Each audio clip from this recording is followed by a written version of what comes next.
Hello, everybody. Welcome back to Tales from the Post. This is episode 7. Wow, we've made it up to 7 so far. We have a Korean War vet in the house today. 94-year-old Mr. Ken Jones, an artilleryman.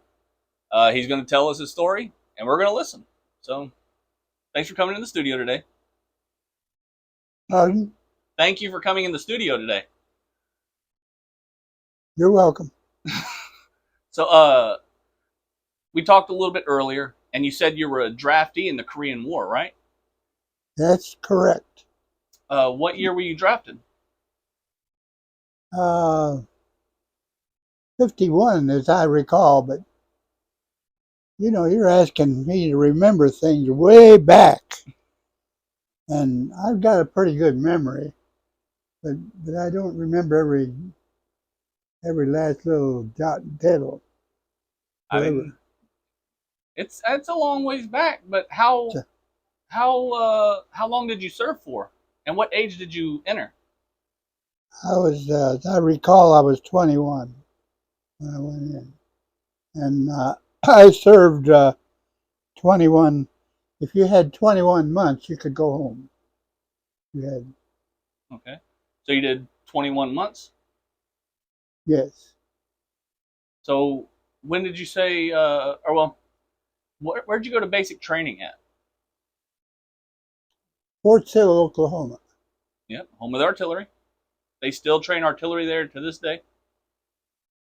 Yeah, and I never saw an artillery piece fired when I was there. Really? Was your AIT there as well? Was what? Your AIT, your advanced individual training for your job, was that at Fort Sill as well? Yeah, Did you enjoy it, or did you hate it? both. So how long was your basic training in your AIT? Well, that was 14 weeks. Okay. 14 weeks all at Fort Sill? All at Fort Sill. Yeah. So after your AIT, where did you go? Did you go to a unit here stateside, or did they just immediately ship you to Korea? Well, I was on my way to Korea, but I didn't. I stopped at in San Francisco. I was there for a while. But, trying to think of the name of the camp. Was it Marine, Navy? Because I don't think we have any. I mean, we have Army posts in California, like Fort Irwin off the top of my head, but I can't recall any other Army posts there. Was it like a Navy base? What, Fort Sill? No, in California, in San Francisco. Well, it's just a place that relocate you, get you ready to go to Korea, which we went by ship. Well, Took us 11 days to cross the ocean. wow, that's a Wow, we long tried. ride. I So spent a lot of time looking at the water. 11 days at sea, yeah, I can imagine. Uh, so what exactly was your MOS? Like, what was the nomenclature? Because I know infantry is 11 Bravo. I was an 88 Mike.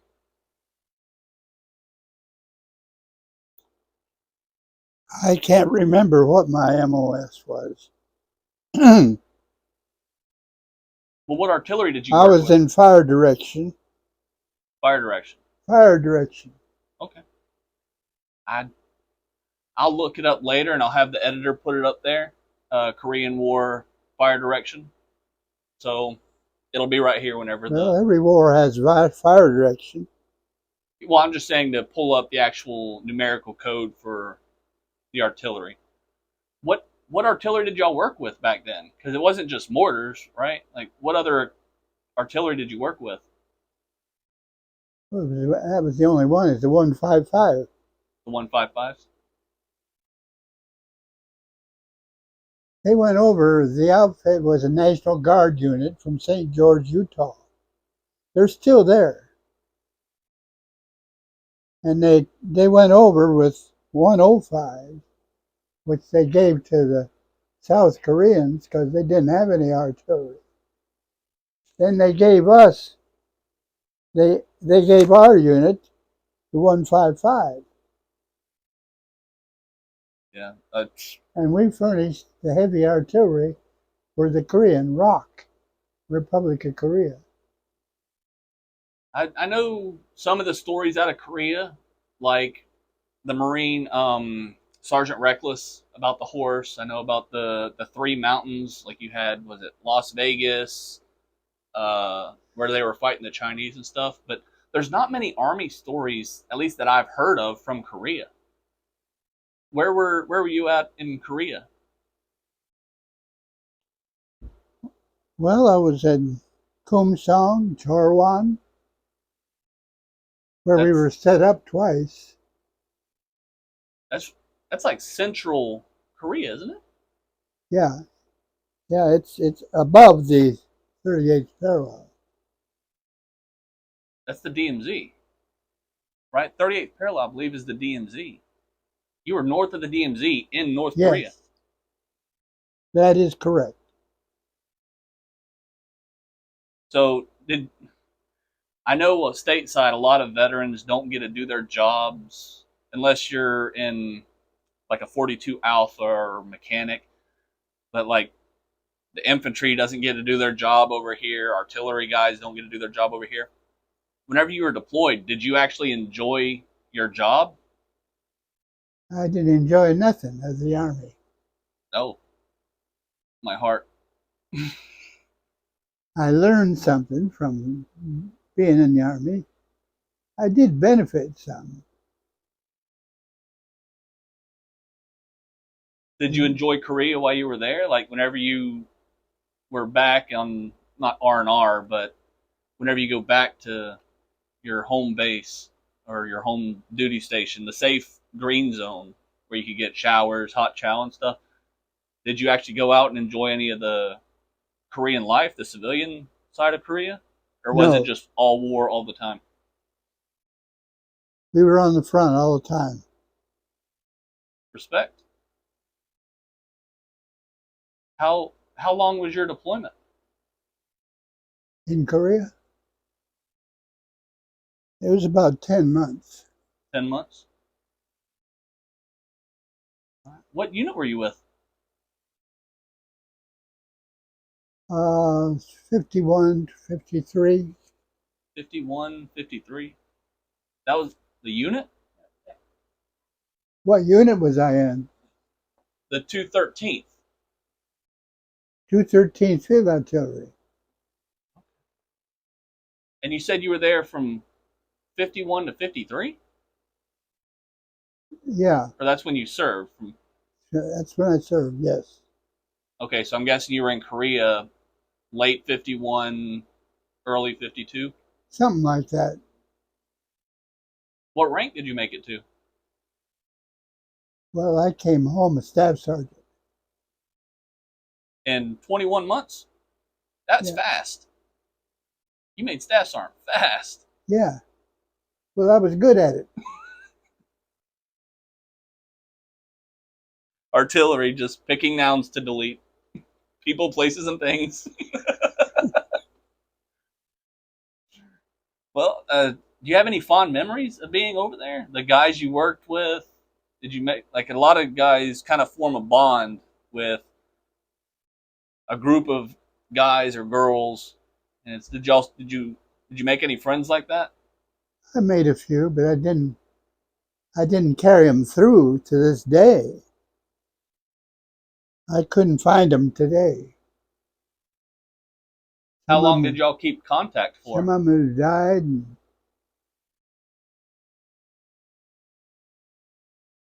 How long did you keep contact for? Was it just while you were in, or a year or two after you got out? Just had a falling out?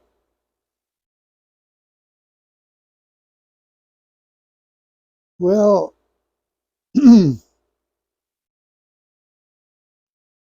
they first sent the unit to Japan for more training, And then they wanted to give us specialized jobs in Korea, but we tired of hurry up and wait and more train. We were tired of it. So me and this guy I palled around with, Norwood Hudson was his name. Norwood Hudson? Norwood Hudson. So we went together to Korea. And first we went to on a train to Sasebo, Japan. Then we went over to Busan. Then we took a train up through Korea to Jincheon, not too far from Seoul. Did you enjoy Japan? Did you get out and experience Japan at all? Or Oh yeah, food's yeah. good, right?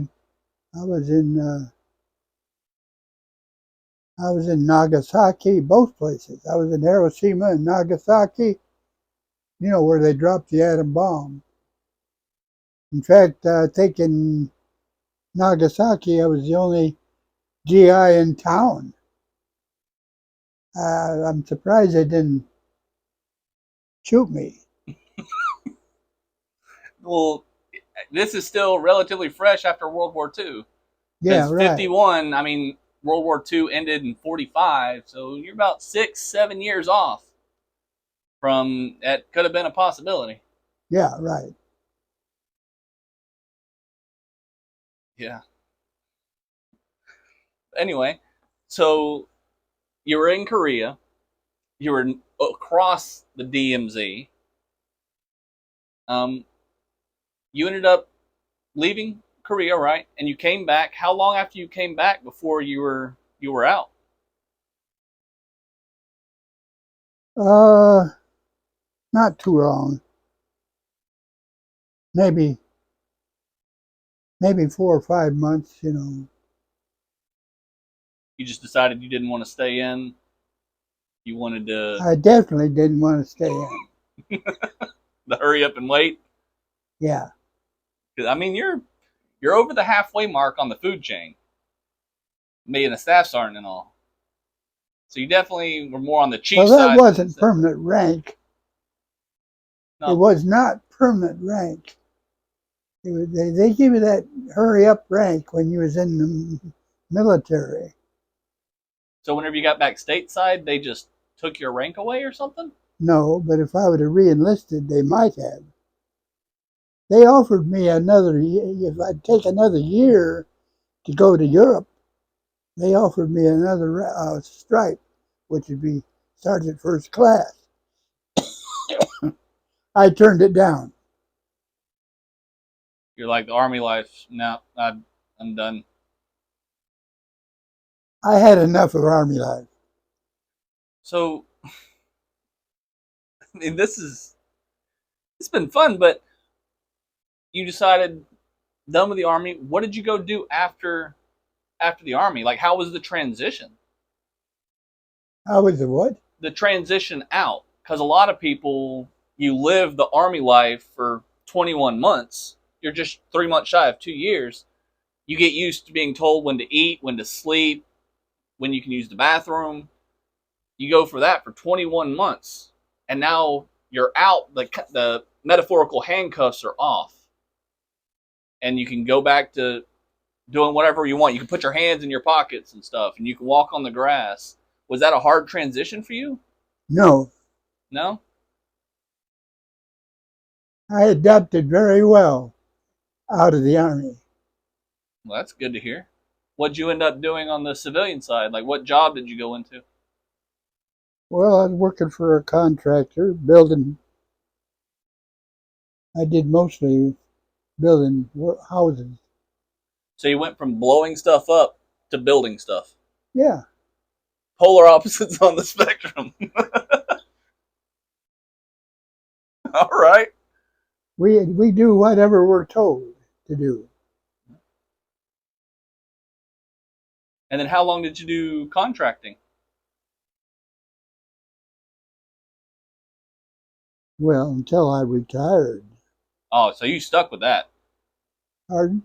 So you stuck with that. Yeah. Oh, you can speak up. Oh, okay. Yeah. Yeah, you went to one thing the Army helped you is you went to college on the GI Bill. Yeah. You got a degree in civil engineering. You built bridges. You worked as a civil engineer in New York and Chicago and some other places before he eventually came to Highlands County in 1969. Bought a citrus grove, bought McClure Citrus Groves, and ran it until, I don't know, 10, 15 years ago. I graduated from Tri-State College in Angola, Indiana. So you're not from Florida? No, not originally, no, but I have lived here. When did you come down? You remember the year or about? 1969. Oh, 1969. Well, he was here originally. I think after getting out of the Army, he came down for a couple winters in the Hollywood area and built houses, and then was returning to Indiana, and then went to college, became a civil engineer, had a career with that for 10 years, and then decided he wanted to return to his roots, which was farming, and he came and bought a citrus grove in Lake Placid. So you've been here since Yes. 69. Yes. I mean, that's two decades prior to me being born. I was born in 89. So you were already done with Korea, back home, got a college degree, came down here, bought some land, and started farming. Yeah. Yeah, I had a citrus grove. All right. That is actually the voice you hear is Miss Carol. That is his daughter. She's here in the studio helping us out today. As always, my cameraman is also back there too, keeping her company. Why don't you tell about how you did fire mission, the time that you called out there and you grabbed the phone. Tell them how that went. Well, I was first on the gun section. I did so well that they put me in the exec post, they called it. They directed the fire and recorded. I was battery recorder. And she says to tell about the fire mission. I had one night when we got a call out that they needed fire and they needed it immediately on the OP, the observation post. I had been on the OP twice, 10 days each time. So I knew how it was out there. So I forgot what I trying to say. About fire mission. Oh, yeah. I get a fire mission. The officers are sleeping in the back of the exec post tent. They don't hear anything. I'm not going to go wake them up. They want the fire, and they want it right now out front. So the first thing you do, you throw open the tent slabs and you scream, fire mission. And the guys come running out. Boy, some of them are in this is in winter now. They come out in their shorts and everything else. No boots on, and maybe just two men running the weapon when you might have it's geared up for 12 to run it. But there'd be two guys running it, they could do everything. The string puller and the loader? Yeah, they'd do everything. They load it, they put the powder in, everything. They'd put the firing pin in, they'd tighten up the lanyard, getting ready to fire. Scared the hell out of the officers that were still sleeping? Well, when they heard the noise, then they come out. A couple of them did. And I hand the phones to them. And you were working two phones. Yeah. explain that, how you were working two phones. Well, I had one phone from fire direction in headquarters battery, and the other phone went to each gun section. You could, but it had a button on it. You could turn it on. You could turn it off. You didn't do any gobbledygook talk on that. It's strictly military talk. You say, if you like fire mission, shell HG, charge quick, battery, 1 round. Then you'd say, maybe you didn't want to, maybe the forward observer wasn't ready for the round. So he'd say, wait. So that'd be the next command, wait. Most commands were just one word commands. And so It's been 71 years since you got out, and you still remember 21 months the order in which you laid down fire. yeah.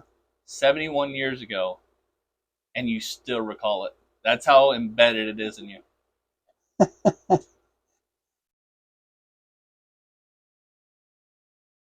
You may not have liked the Army, but the Army liked you. Yeah. Well, I wasn't there for nothing. I was there to help you. Did you only support the Army, or did you support the Marines and stuff there too with artillery? We supported the 9th ROC, Republic of Korea. So everybody in that area. Yeah. The front was about 150-mile front. And the division here, 45th, 7th, you know, and then a ROC division, all bordering each other.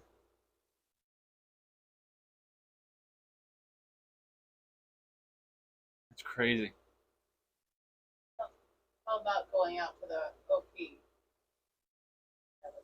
The observation post? Going out to the what? Describe that. You told us about going, you were talking about that even the other day, going out to the observation post. What was that like? Your bunker at the top of the hill? Yeah.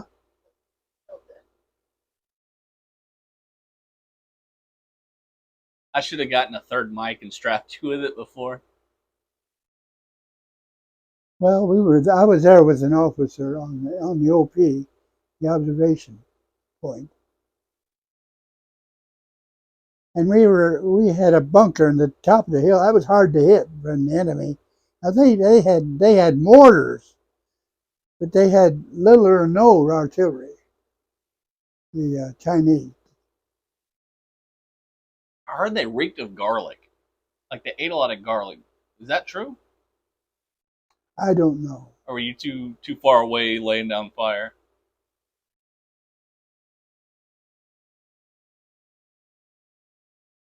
Well, I have a question. So, Korean War, you had Sergeant Slaughter at that time. I think Chesty Puller was still in, or Chesty Puller was in at that time frame, if I remember correctly. But after the Korean War happened, Sergeant Slaughter's pretty much posted everywhere. Did you happen to see that, or they said they played it on the radio and there was newspaper articles and stuff like that? Do you have anything to do with that? Comment on or anything? You have nothing. Nothing.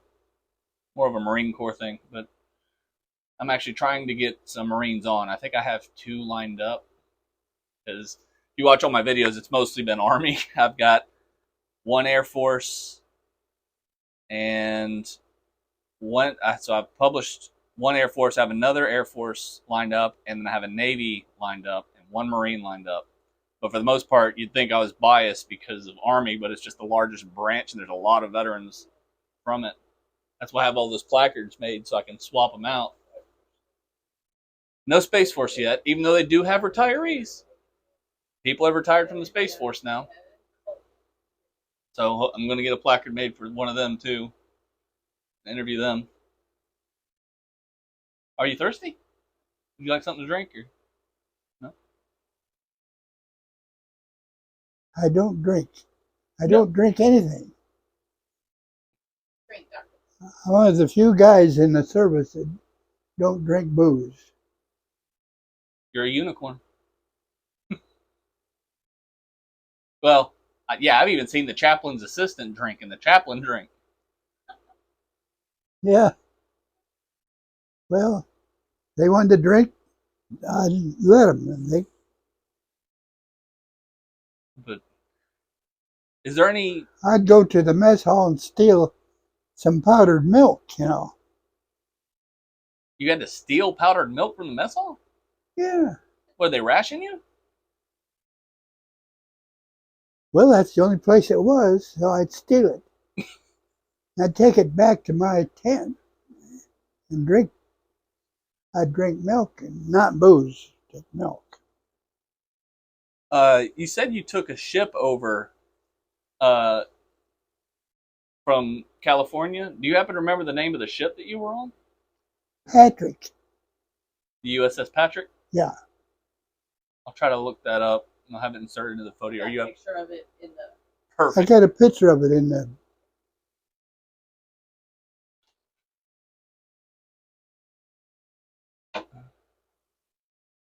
Oh yeah, you got a lot of pictures. I think it's in the back part.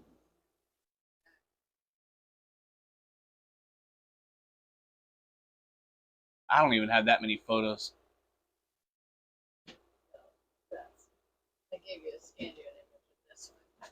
That's a card. There's a picture of it. Yeah, I'll have my editor put it in the video. That way people can see it. So this is getting towards the end, but I'm kind of working this new thing out where I'm asking each of my guests, like, if you could pass something along to the next generation of soldiers or sailors or Marines or cadets, um, what would you pass on? And I guess what was your proudest moment being in the military? My proudest moment. Did you put a 155 through a basketball hoop or turn people into Play-Doh? I don't know what really you're asking me. Your proudest moment, was it day you penned E6? Was it coming back? There's no proud moment in the military, in my thinking. Then You're there to fight a war. That's what you do. And then the second question is, what would you pass along to the next generation of troops?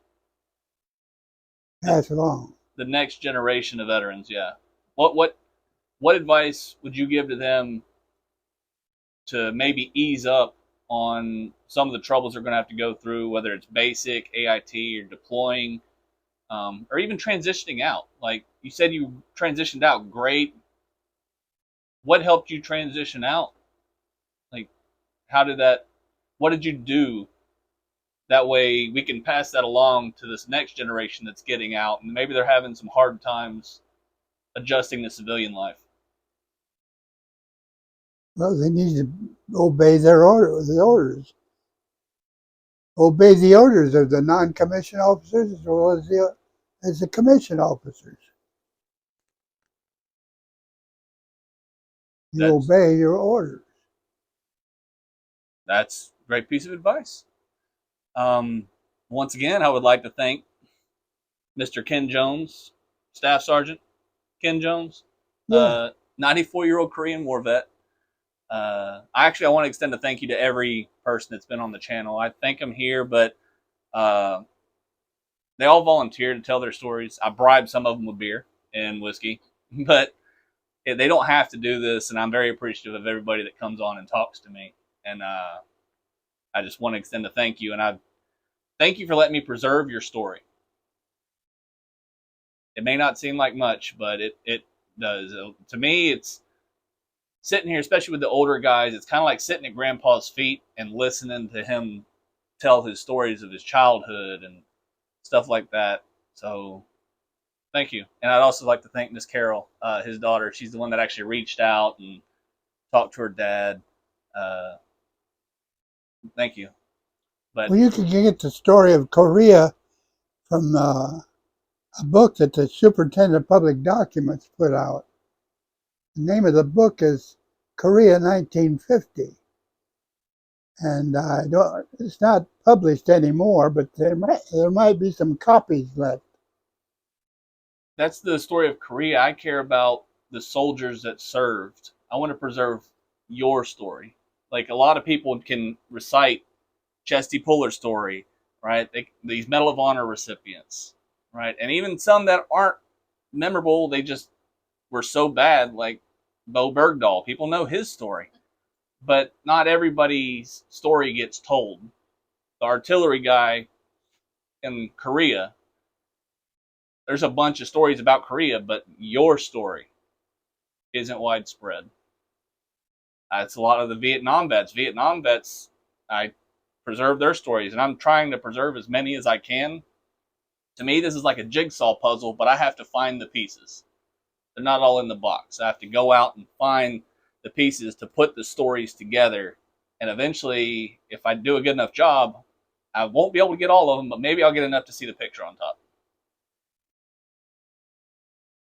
But this has been the latest episode of Tales from the Post. Thanks for watching, and stay tuned.